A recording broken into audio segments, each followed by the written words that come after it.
25 वर्षात तुम्ही काय केलं?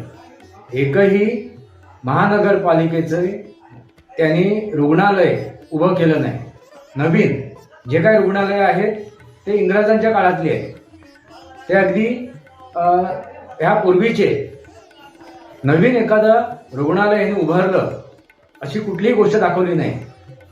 आता ते सांगतायत की आम्ही कॅन्सर हॉस्पिटल उघडू, कॅन्सरच्या रोगांसाठी आम्ही रुग्णालय चालू करू वगैरे वगैरे.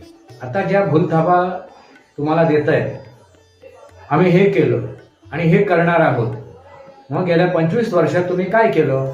तर मराठी माणसाच्या नावावरती फक्त राजकारण केलं, मराठी भाषेच्या नावावरती फक्त राजकारण केलं आणि आता सुद्धा तेच करताय तुम्ही. त्या अदानीचा उद्योग समूह दाखवून तुम्ही मराठी माणसाची इज्जत चव्हाट्यावरती टांगली.